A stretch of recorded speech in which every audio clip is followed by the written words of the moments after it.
Selamat pagi saudara yang dikasihi Tuhan. Kita jumpa lagi dalam renungan pagi GPD Bethesda Makassar. Pagi ini saya akan baca dari Injil Yohanes pasal 15 ayat 3. Firman Tuhan berkata sebagai berikut. Kamu memang sudah bersih karena firman yang telah kukatakan kepadamu. Puji Tuhan, kita bersyukur karena Tuhan mengingatkan kembali kepada kita bahwa firman Tuhan yang kita sudah dengar ternyata memberikan sesuatu yang luar biasa buat kehidupan kita. Dia membersihkan kita. Ya, kehidupan ini dibersihkan melalui firman Allah. Proses membersihkan racun dalam tubuh seringkali kita tahu itu detox. Dikeluarkan racun-racun, hal-hal yang kotor, yang tidak baik, tidak berguna untuk tubuh ini melalui detox. Nah, kalau kita melihat kebenaran firman Tuhan yang kita baru baca dikatakan tadi, kita ini bersih karena firman yang telah dikatakan untuk kita. Jadi kehidupan orang percaya tidak boleh lepas dari firman Tuhan. Karena hanya firman Tuhanlah yang selalu mendetoks kehidupan kita, membersihkan kita dari segala macam hal yang kita jumpa dalam hidup ini. Kita dengar, kita lihat, bahkan kita membaca seringkali apa yang kita dengar, apa yang kita lihat, apa yang kita baca. Itu merupakan racun yang berbahaya untuk kehidupan ini. Entah datangnya dari orang luar yang tidak percaya Tuhan, ataupun dalam lingkungan yang juga ada di sekitar kita, dekat rumah kita, ataupun kawan-kawan seiman dengan kita. Tidak sedikit racun kita dapat karena adanya komunikasi yang mengarah kepada hal-hal yang jauh dari kebenaran firman Allah. Pembicaraan-pembicaraan yang tidak membangun, pembicaraan-pembicaraan yang sangat merugikan pertumbuhan iman, sehingga kita diracuni. Sebab itu Salomo pun katakan dalam Amsal pasal 4 ayat 23, jagalah hatimu, peliharalah hatimu dengan segala kewaspadaan. Karena firman Tuhan itu selalu berguna untuk membersihkan kita. Yang dibersihkan bukan tubuh kita tetapi hati kita. Nah, sebab itu jaga hati ini. Karena firman itu membersihkan kehidupan kita. Dari hati itu muncul pikiran yang jahat. Dari hati itu muncul niat-niat yang tidak berkenan. Dari hati itu muncul hal-hal yang buruk. Yang kalau kita tidak perhatikan dengan baik hati kita, maka racunlah yang akan menguasai hati kita. Rasul Paulus katakan kepada Timotius bahwa kitab suci itu berguna untuk memperbaiki kelakuan kita.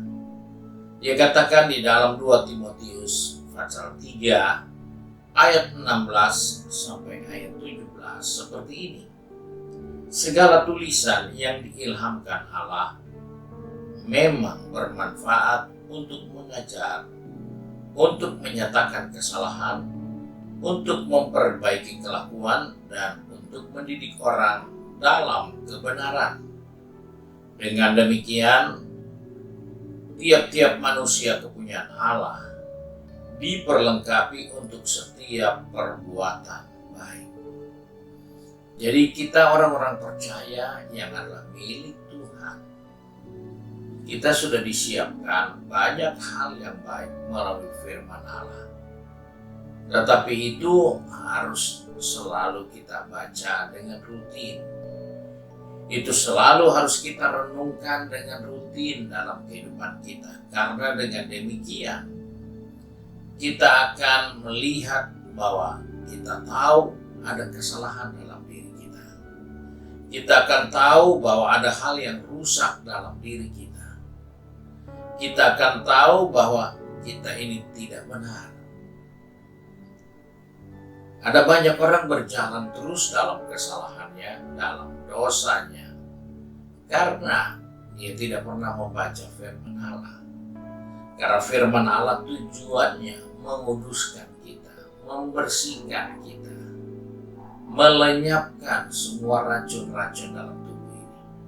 Tapi kalau kita tidak melakukan itu, kita tidak merenungkan firman Tuhan itu, maka yang akan selalu bertahan yaitu racun-racun yang membuat kita tetap masih merasa nyaman dalam kelakuan kita yang salah.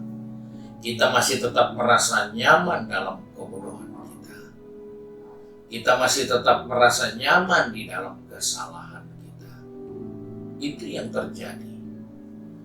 Jika ada orang percaya, anak-anak Tuhan yang tidak pernah mau berubah, itu bukan karena memang dia tidak tahu bagaimana harus berubah, tetapi karena dia tidak mau. Karena jelas firman yang sudah diberitakan itulah yang membersihkan kita. Nah, dalam hal inilah yang diingatkan. Firman itu mendidik. Kalau kita tidak mau dididik, ya kita tetap bodoh. Firman itu memperbaiki. Kalau kita tidak mau diperbaiki, ya kita tetap rusak. Firman itu menyatakan kesalahan. Kalau kita tidak mau baca firman, ya kita tetap salah. Dan itu akan berlangsung terus. Bahkan firman itu memperbaiki kelakuan, mendidik orang dalam kebenaran. Sehingga semua orang-orang yang hidup di dalam Kristus sudah dilengkapi untuk semua perbuatan-perbuatan yang baik. Sebab itu Yohanes 15 ayat 3 tadi katakan, kamu sudah kudus karena firman yang kukatakan kepadamu. Ingatkan diri kita bahwa kita dikuduskan, kita dibenarkan, kita diperbaiki, kita dididik, kita menjadi orang yang benar hanya melalui firman. Tuhan memberkati kita, mari kita satu dalam doa. Kembali kami datang kepada Bapa di surga dengan mengucap syukur karena firman-Mu mengingatkan kepada kami bahwa firman Tuhan itu menguduskan kami, menyucikan kami dari segala kesalahan kami. Sebab itu Tuhan tolong kami supaya kami memiliki kesukaan yang spesial, yaitu untuk mendengar firman Tuhan, merenungkan firman Tuhan, memperhatikan kebenaran firman Tuhan. Karena hanya firman Tuhanlah yang mampu membuat kami bersih di hadapan Tuhan. Karena hanya firman Tuhanlah yang akan memperbaiki tingkah laku kami yang salah. Karena hanya melalui firman Tuhanlah yang akan mendidik kami di dalam kebenaran. Dan kami dilengkapi untuk semua perbuatan-perbuatan yang baik. Terima kasih Bapa untuk janji firman-Mu. Tolong kami yang sudah pergi bekerja, berbisnis, studi, ataupun sudah menggeliat dengan kegiatan di rumah tangga masing-masing. Ingatkan kami supaya kami selalu mencintai firman-Mu. Karena ketika kami dekat dengan firman-Mu, firman-Mu menguduskan kami, memperbaiki kelakuan kami, mendidik kami di dalam kebenaran. Terima kasih Bapa untuk berkat-berkat-Mu bagi kami. Sebab itu kami berdoa dan mengucap syukur di dalam berkat nama Tuhan Yesus Kristus. Haleluya. Amin. Puji Tuhan. Tuhan Yesus memberkati kita dan selamat pagi.